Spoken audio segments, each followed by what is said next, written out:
ತೊಕ್ಕೋಟುವಿನಿಂದ ಅಸೈಕುಳಿವರೆಗೆ ಚತುಷ್ಪಥ ಕಾಮಗಾರಿ ನಡೆದಿತ್ತು. ತೊಕ್ಕೋಟು ಜಂಕ್ಷನ್ನಲ್ಲಿ ಒಳಚರಂಡಿ ಕಾಮಗಾರಿ ಸ್ಥಗಿತಗೊಂಡ ಕಾರಣ ಜಂಕ್ಷನ್ ಕೊಳದಂತಾಗಿ ನೀರು ಹೋದ ಬಳಿಕ ಕೆಸರಗದ್ದಿಯಾಗಿ ಜನತೆ ಅಂಗಡಿವಾಲರು ಪಡುವ ಕಷ್ಟ ದೇವರಿಗೆ ಪ್ರೀತಿಯಾಗಿದೆ. ಈ ನಡುವೆ ಬುಧವಾರ ರಾತ್ರಿ ಎಡೆಬಿಡದೆ ಸುರಿದ ಮಳೆಯಿಂದಾಗಿ ತೊಕ್ಕೋಟುವಿನಿಂದ ಚೆಂಬುಗುಡ್ಡೆವರೆಗಿನ ರಸ್ತೆಯಂಚಿನ ಗುಡ್ಡ ಕುಸಿತವಾಗುತ್ತಿದ್ದು ವಾಹನವಾಲರು ಆತಂಕ ಎದುರಿಸುವಂತಾಗಿದೆ. ರಿಟರ್ನಿಂಗ್ ವಾಲ್ ಕಟ್ಟುವ ಮೊದಲೇ ರಸ್ತೆ ನಿರ್ಮಾಣಗೊಂಡಿರುವುದು ಈ ಆತಂಕಕ್ಕೆ ಕಾರಣವಾಗಿದ್ದು, ಇದೇ ಮಾದರಿಯಲ್ಲಿ ಮಳೆ ಬಿದ್ದರೆ ಒಂದೆರಡು ದಿನದಲ್ಲಿ ವಯನಾಡ್ ಮಾದರಿಯ ಭಯ ಜನತೆಯನ್ನು ಕಾಡತೊಡಗಿದೆ. ಈಗಾಗಲೇ ಗುತ್ತಿಗೆದಾರರು ಮರಳು ಚೀಲಗಳನ್ನು ಪೇರಿಸಿ ರಸ್ತೆಯಂಚಿನಲ್ಲಿ ವಾಹನಗಳು ಹೋಗದಂತೆ ತಡೆ ಹಿಡಿಯಲಾಗುತ್ತಿದೆ. ಈ ರಸ್ತೆಯ ಮೇಲ್ಭಾಗದಲ್ಲಿ ಬಹುಮಹಡಿ ಕಟ್ಟಡವೊಂದು ನಿರ್ಮಾಣಗೊಳ್ಳುತ್ತಿದ್ದು, ಇದಕ್ಕೆ ಅನುಮತಿ ನೀಡಿದ ನಗರಸಭೆಯೇ ಈ ಕುರಿತು ಪರಿಶೀಲಿಸುತ್ತಿದೆ ಎನ್ನಲಾಗಿದೆ.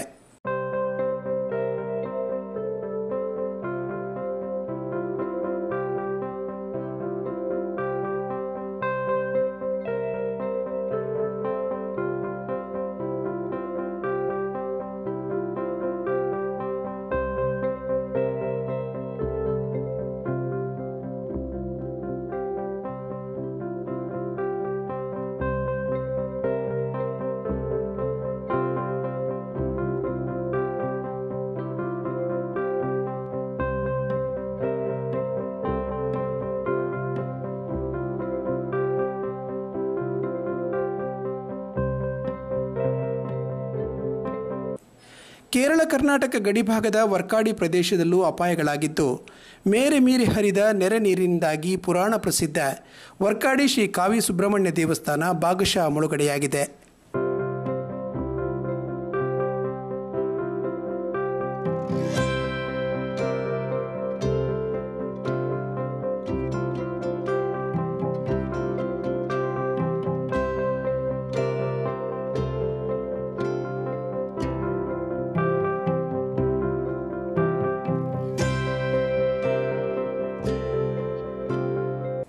ಮಂಜೇಶ್ವರ ಸಮೀಪದ ಕೊಡ್ಲಮುಗರು ಕೋಡಿಜಾಲು ಎಂಬಲ್ಲಿ ದಿವಂಗತ ಯುವರಾಜ ಶೆಟ್ಟಿ ಎಂಬವರ ಮನೆಗೆ ಬುಧವಾರ ರಾತ್ರಿ ಸುರಿದ ಮಳೆಗೆ ಮರ ಬಿದ್ದು ಗುಡ್ಡ ಕುಸಿತವಾಗಿ ತೀವ್ರ ಹಾನಿಯಾಗಿದೆ.